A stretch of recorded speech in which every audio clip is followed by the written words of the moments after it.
want to do something, he's like, well, when are we going to have term limits? Because we've got to make sure we do that. He's always on the right side of everything. And you've got all of these presidential candidates, and they love to tout the number of endorsements that they have from legislators. I never wanted any of the endorsements of any legislators, because those are the wrong people. You don't want that. You want real people. You don't want those that are serving in office. And so we didn't go after those. But I wanted Ralph. I wanted Ralph. And I wanted the conservative ones. I wanted the ones that understood freedom. I wanted the ones that understood that government's not intended to be all things to all people, and that we needed to make sure that government was there to secure the rights and freedoms of the people. Ralph, you are a good friend, and I'm forever grateful to you. Thank you so much.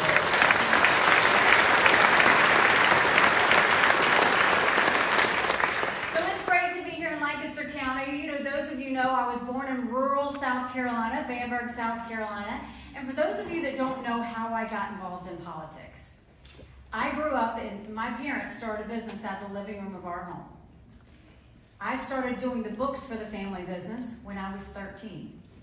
It wasn't until I got to college that I realized that was child labor. But I learned the value of a dollar. And so I went on to Clemson, go Tigers. Go Tigers! I'm not an Ivy Leaguer, I'm a proud public university graduate. And graduated with a degree in accounting. Yes, I think we need an accountant in the White House.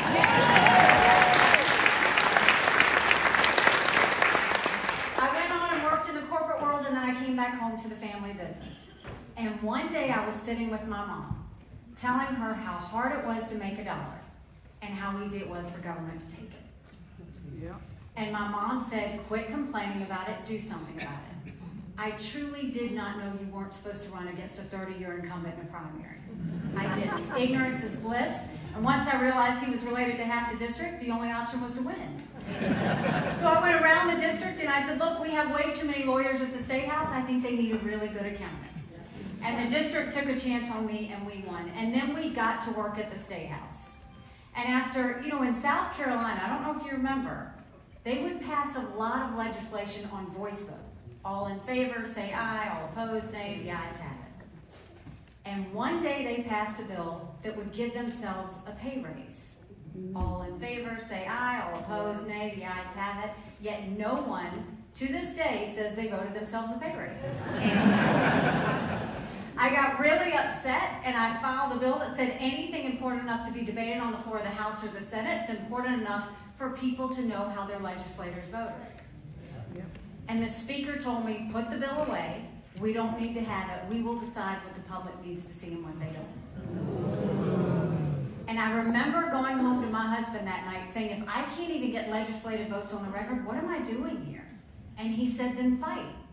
So I went around the state of South Carolina and said, did you know of all the bills passed in the House, only 8% were on the record? Of all the bills passed in the Senate, only 1% was on the record. So if you didn't know how your House member voted 92% of the time, if you didn't know how your senator voted 99% of the time, how did you know who to vote for when you went to the polls? And the people of South Carolina were shocked. But to put it all in perspective, when I wouldn't put that bill away, they stripped me of everything. They stripped all my power, they stripped all my seniority, they took away my committees. So I ran for governor.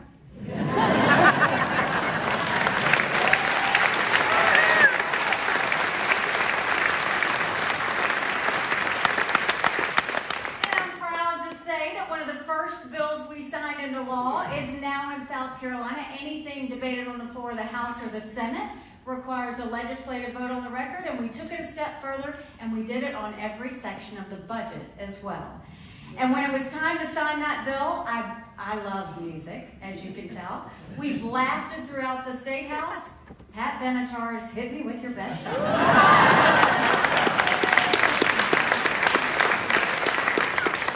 When we came into South Carolina, she was hurting. We had double-digit unemployment. We had thousands of people on welfare. South Carolina was the butt of the jokes. But we got to work. And by the time I left, South Carolina had taken that double-digit unemployment rate and dropped it down to 4%. We announced jobs in every county. Movement Mortgage, Red Ventures, y'all know all of those. We announced jobs in every single county. We moved thousands of people from welfare to work. And we showed what South Carolina was really made of. By the time we were called the Beast of the Southeast, we were building planes with Boeing, more BMWs than any place in the world. We recruited in Mercedes-Benz. We recruited in Volvo, 5 international tire companies. We were on fire. But you know what else we did? We said, if you've got to show picture ID to buy Sudafed, if you've got to show picture ID to get on a plane, you should have to show picture ID to protect the integrity of the election process.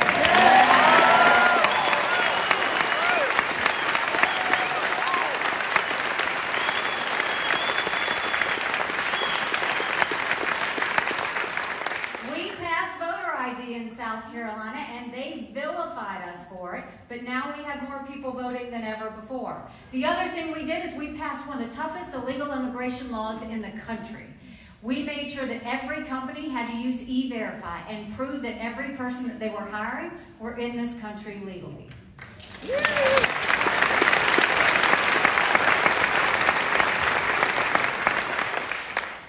And then I got the call to go to the United Nations.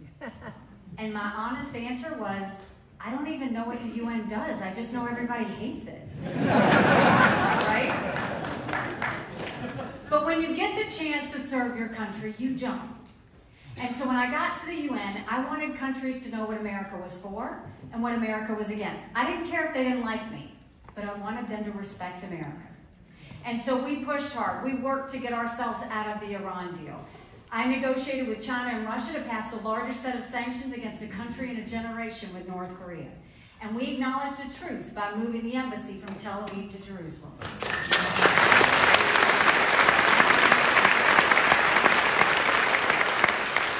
But the most important thing that we did was we took the kick me sign off of our backs, and we were respected again at the United Nations.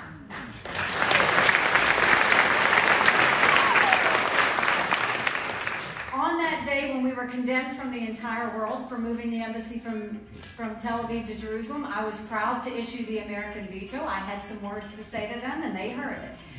But I was mad because we had the right to put our embassy wherever we wanted. We always put it in the capital of every country. Jerusalem is the capital of Israel, so we were acknowledging a truth. But I went back to my office and I said, I want you to put a book together. I want you to list all 193 countries. I want the second column to be the percentage of times they voted with the U.S. and against the U.S. And I want the third column to be how much foreign aid we give them. I took that book and I gave it to President Trump. He lost his mind. He was flipping pages, he was yelling out countries, and I said, I'm not saying that we give aid based on a percentage vote at the UN, but that should be one of the things we look at. Quit trying to buy friends. Quit paying off enemies. Do you know we gave $50 billion in foreign aid last year? Do you want to know who we gave it to? Pakistan, that harbored terrorists that tried to kill our soldiers. Iraq, that pays terrorists that says death to America every day. Zimbabwe, the most anti-American African country there is. We give money to Belarus, who's holding hands with Russia as they invade Ukraine. We give money to communist Cuba, who the U.S. said was a state sponsor of terrorism, who's now putting up a spy center in Cuba with China. And the one that's the biggest kick in the gut? We give money to China. How embarrassing does it get? When I am president, we will no longer give money to countries that hate America.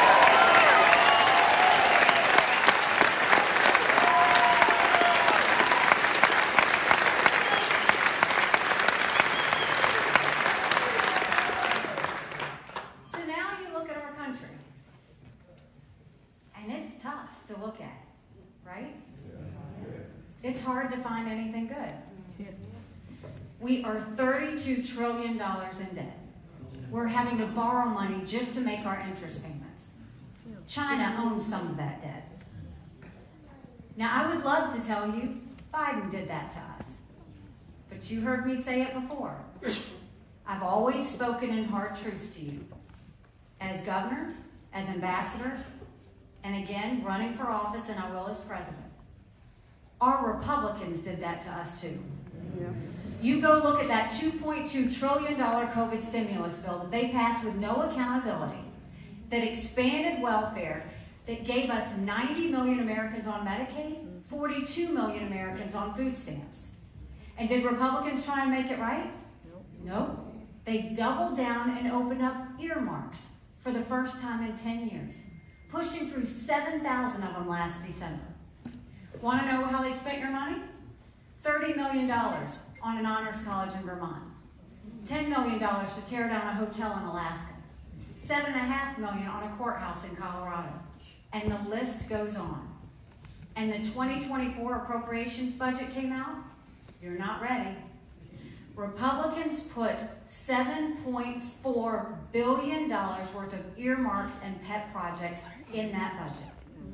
Democrats put in $2.8 billion. You tell me who the big spenders are now. All while 1 in 6 American families can't pay their utility bill. 60% of Americans are in credit card debt. Half of American families can't afford diapers. Biden can say all he wants about the economy, but you go to the grocery store and you go to the gas station and don't tell me that we're not dealing with inflation. Then you look at crime, and God bless our law enforcement. Y'all please give that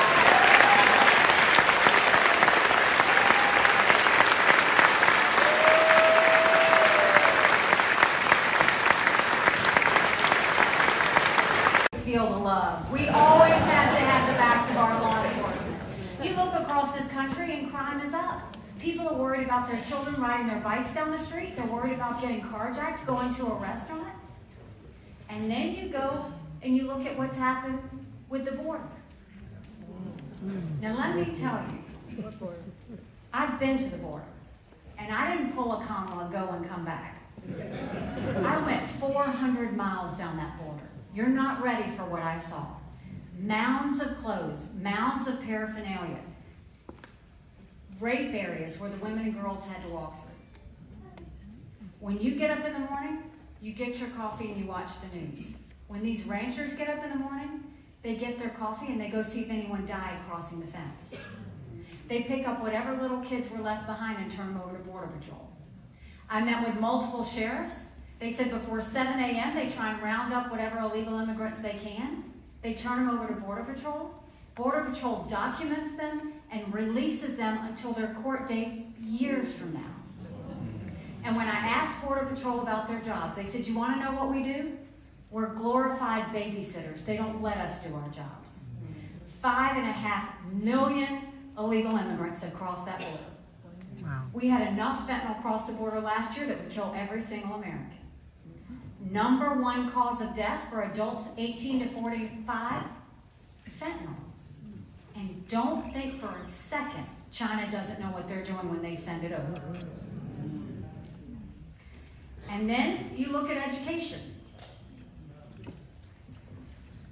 Everybody wants to blame COVID for education. We had problems with education before COVID. Pre-COVID, 67% of 8th graders were not proficient in reading or math. Think about that.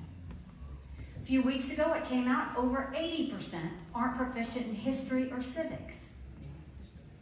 Then a few weeks ago, it came out that our 13-year-olds are scoring the lowest they've scored in reading and math in decades.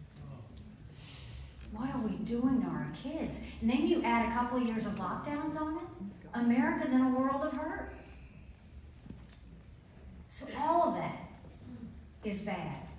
And then you look at our national security. Did you ever think we'd look at the sky and see a Chinese spy balloon looking over us?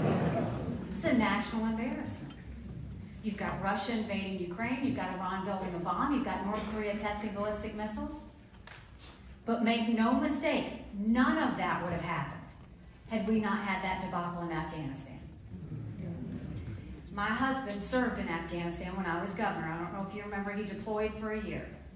The idea that he and his military brothers and sisters had to watch us leave Bagram Air Force Base in the middle of the night without telling our allies who stood shoulder to shoulder with us for decades because we asked them to be there. Think about what that told our friends. More importantly, think about what that told our enemies. So that's a lot of bad, right? It's hard to find a lot of good. But now I'm going to tell you what I told you when I became governor. No more whining. No more complaining. Now we get to work. So how do we fix it?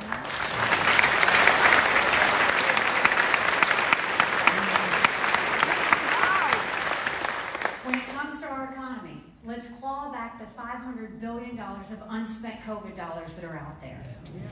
Instead of 87,000 IRS agents going after middle America, let's go after the hundreds of billions of dollars of COVID fraud that we know exists.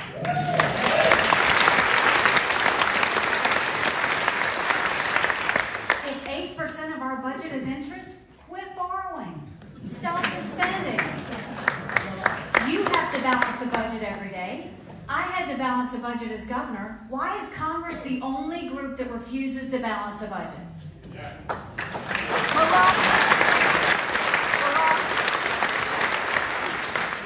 When I am president, we will stop the spending, we will stop the borrowing, we will eliminate the earmarks, and I will veto any spending bill that doesn't take us back to pre-COVID levels. That's a promise.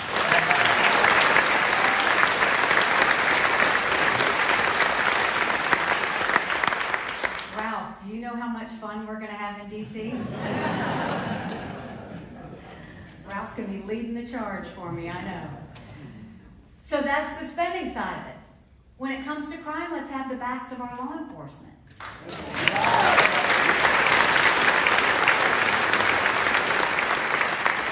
Do you know how demoralizing it is for them when they go and arrest someone on a punishment, and then that person's just let out the next day? Yeah, really. We need to hold our prosecutors responsible for allowing these weak calls to happen. Our prosecutors need to prosecute according to the law. And when it comes to our border, we have got to secure our border.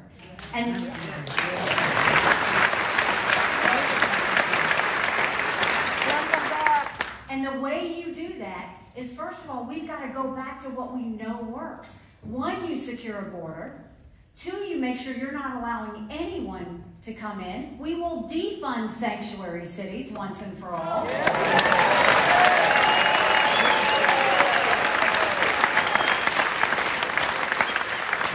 We will get rid of the 87,000 IRS agents and put 25,000 Border Patrol on the border.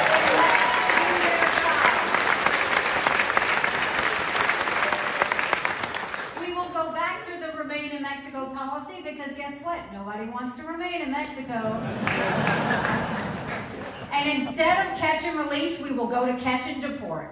That's a guarantee.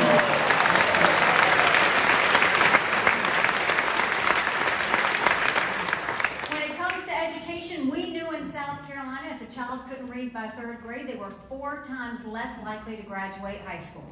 And we brought in reading remediation plans within South Carolina and started including our parents. We will do that all across the country so that we can catch our kids back up.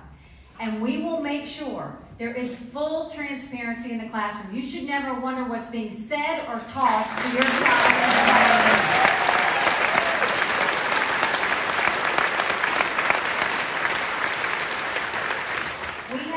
Job, and we're going to get it right, and that includes never allowing biological boys to be in the locker room.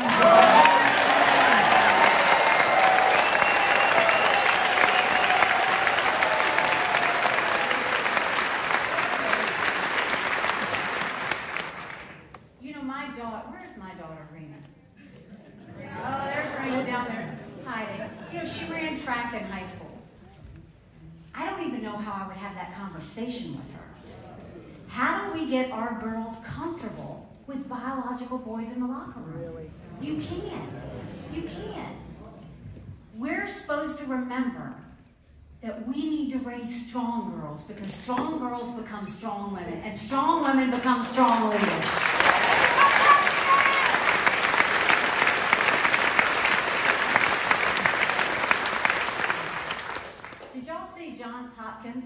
out with the definition of a woman? Yeah. A non-man.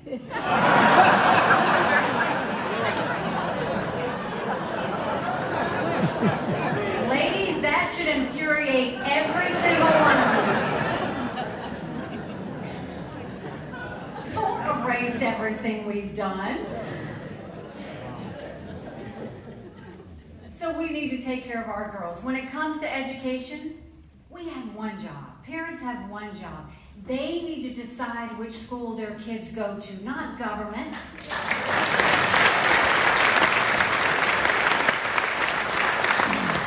Every child deserves a good education, regardless of where they're born and raised.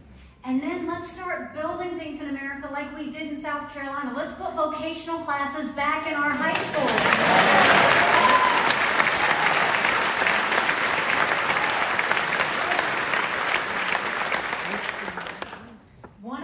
We will do that is being governor teaches you a lot.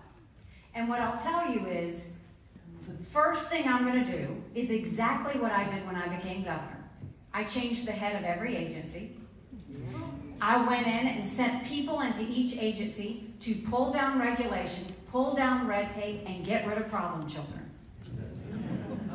And then we told each agency they had to start meeting certain benchmarks within every 90 days to prove to the taxpayers that they worked for them, not the other way around. And the focus of what we did also was we started looking at their spending, because what we saw is they would typically spend all their money because they were worried they wouldn't get the same amount the next year. And when I walked into agencies, I opened up closets and you saw towers of computers, towers of printers, all of that. So we put all that spending online, and we incentivized them to start giving money back to the taxpayers. And then they started to compete with each other in our cabinet meetings. That's the way it's got to go. But what we will do is, I'm going to take all the functions that we have in the federal government and move as many of them down to the states as we possibly can.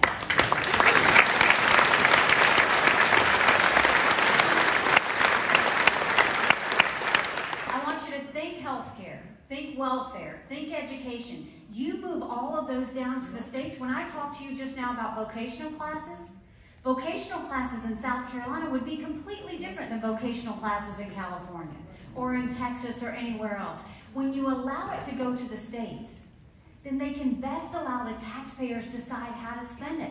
That means we'll reduce the size of the federal government dramatically, and we will make sure you get to make these decisions on how your dollars are spent.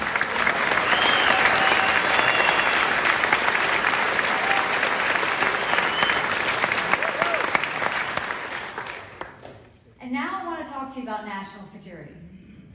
Did any of you happen to watch the debate?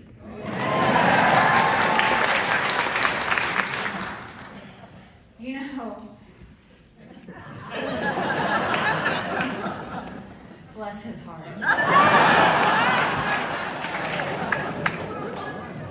Thank you. I know I wear a skirt, but y'all seen me at work. If you say something that is totally off the wall, I'm going to call you out on it every single time.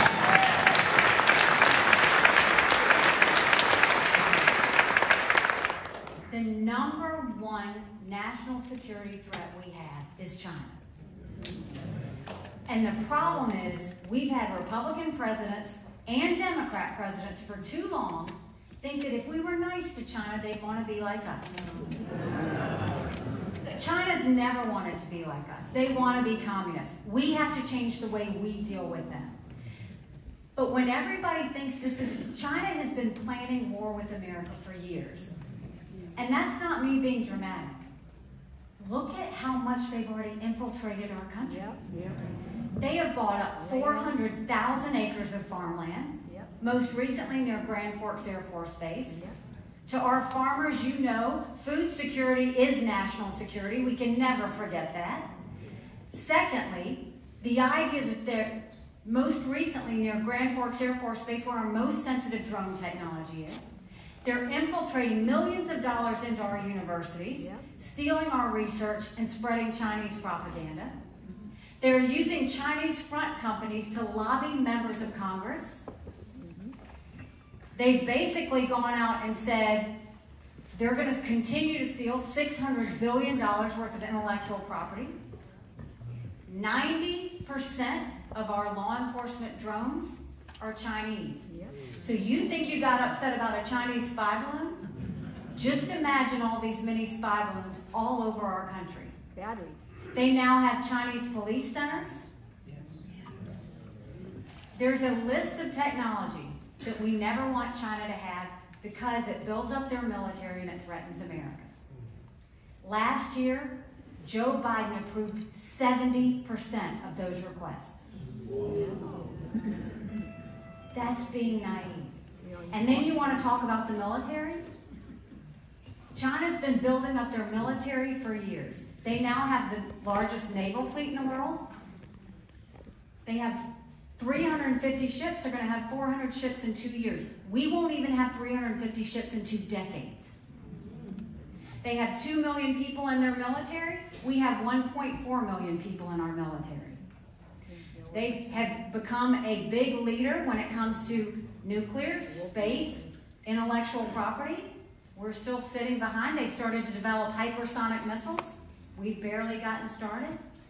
And they're now a big developer of neurostrike weapons. Those are weapons that are engineered to change brain activity of military leaders or segments of the population. Wake up. So when you have somebody on stage that's going to say, I'm just going to let Russia have this part of Ukraine, and I'm going to tell them you can't do anything with China going forward. That's just naive.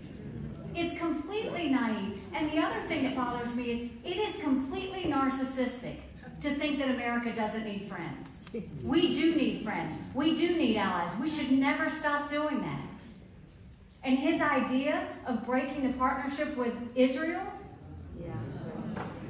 Israel's the first line of defense for Iran. And now he's starting to walk it back and say, well, that's not what I was saying. He's saying, I'm just saying it's a client relationship. It's not a client relationship, it is a partnership. We have a partnership with Israel because they're the front line of defense to Islamic terrorism. We have a front line of defense with Ukraine because they are keeping Putin from doing what he said, which is the next stop is Poland and the Baltics, and that's a world war. That is what we're trying to prevent. What we have to remember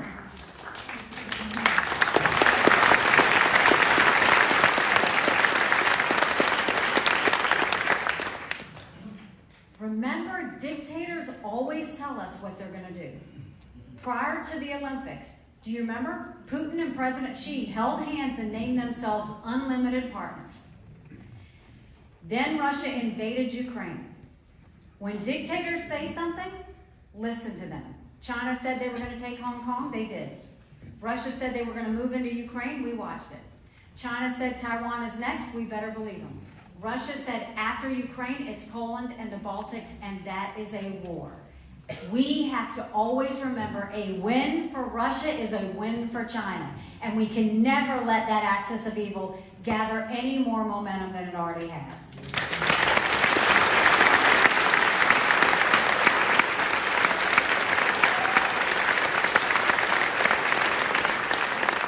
So how do we deal with China? First of all, you start letting them know that we're on to them. When it comes to the fact that they are continuing to kill our kids, 75,000 Americans died of fentanyl last year. The first thing we do is we say, we're going to end all normal trade relations with you until you stop killing Americans. You watch how fast they do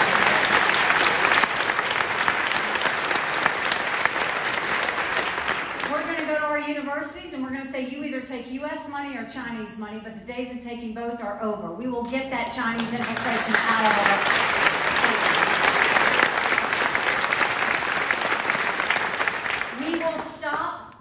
Foreign lobbying. That's what ambassadors are for. We don't need any of those foreign countries lobbying our Congress. We've got to stop that.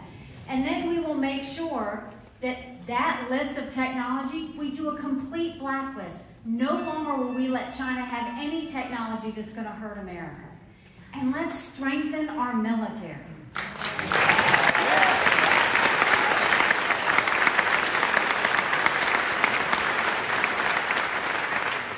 We have to make sure that our military members understand that they have the best equipment, best ammunition, but we've got to get it there for them.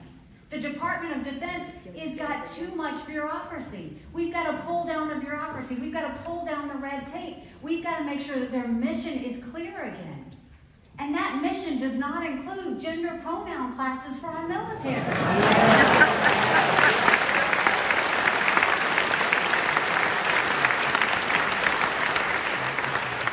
That's demeaning. And then you want to talk about our military. I mentioned earlier that we have 1.4 million in our military. Our recruitment's down 25%. When I was growing up, my parents taught us, you take care of those who take care of you. I'm going to ask you if we're taking care of those who take care of us. There are 33,000 of our veterans that are homeless today. 1 in 3 of our heroes suffers from PTSD or thoughts of suicide. We lose 22 heroes a day to suicide. If a veteran needs to go to the VA, on average, takes them 29 days to get a doctor's appointment. Why 29 days? Because on the 30th day, they can go to any doctor or hospital they want. So midway through the 29 days, they get a call to reschedule, and it starts all over again. It's shameful how we treat our veterans.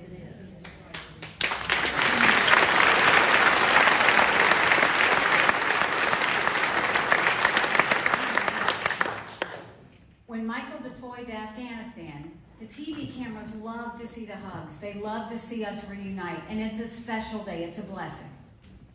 But that's the easy part. The hard part's when they come home. Michael couldn't hear loud noises.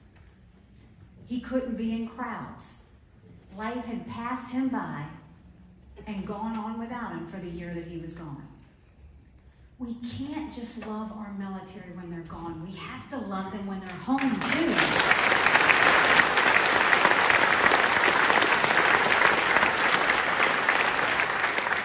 We will allow our veterans to make sure they get the doctor or hospital they want. We will make sure we have telehealth so that they can get the care in real time when they need it. And guess what else we're going to do? If you really want to watch the VA get picked up, I think every member of Congress needs to get their health care from the VA. And you watch it.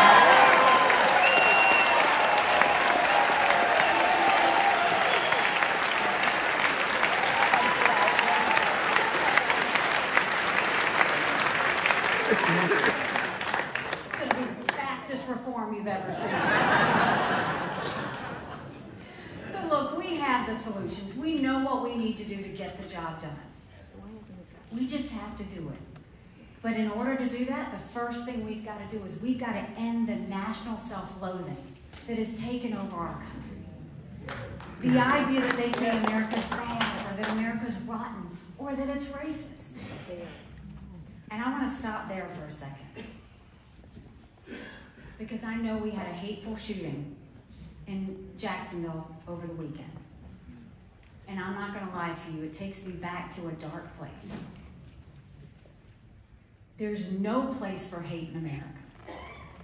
But we have to really remember, we are all required to constantly remember what we say, what we do, how we act, how we raise our kids, what we allow the media to say. All of this division and hate, it's got to stop. But it starts with all of us. And so we've got to make sure that every one of those haters knows there's no place in America for them.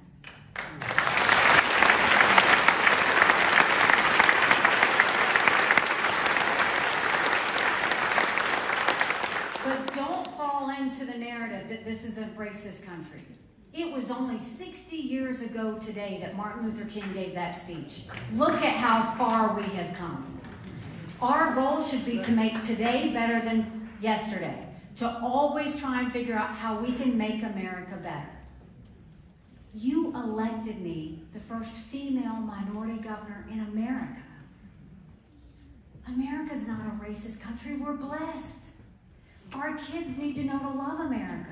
They need to be saying the Pledge of Allegiance when they start school every day.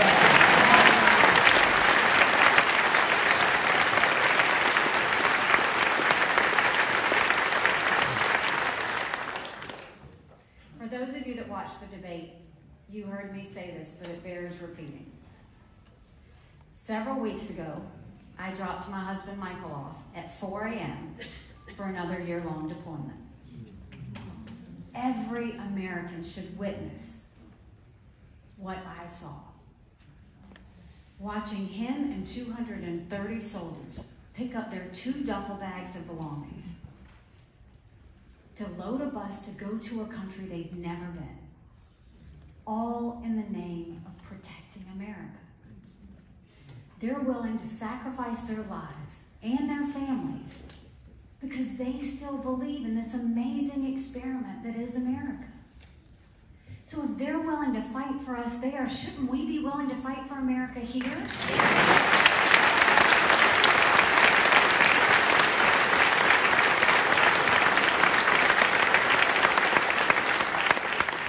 We have a country to save. But in order to save her, we've got to acknowledge some real truths. Republicans have lost the last 7 out of 8 popular votes for president. That is nothing to be proud of. Shouldn't we want to get the majority of Americans? Because our solutions are the right ones. You don't have to compromise. But you do have to stop pushing people out and bringing people in. We should want to earn the support of Hispanics, of women, of African Americans, of Asians. We should want to win all of them. But you don't do it by saying you should be with us. You do it by asking them what they care about. Guess what? They all care about their kids' education. They all want opportunities for their kids that they didn't have. They all want a strong America that's safe abroad. We can do this. But in order to do it, it's going to take a lot of courage from everyone in this room. And everyone in that overflow room, too. Courage for me to run.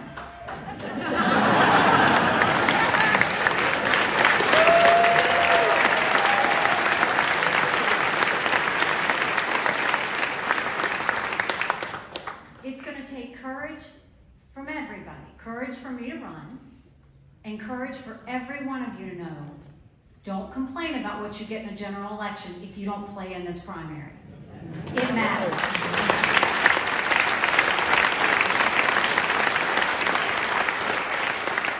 Someone asked me why I was running, and I said my parents came here 50 years ago to an America that was strong and proud and full of opportunities.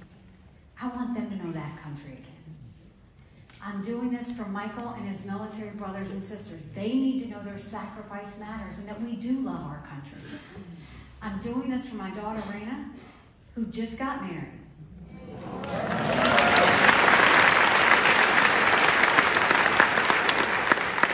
And I saw how hard it was for her and her husband to buy a home. And I'm doing this for my son, who's a senior in college this year. And I don't want him worrying about having to write papers of things he doesn't believe in just to get an A.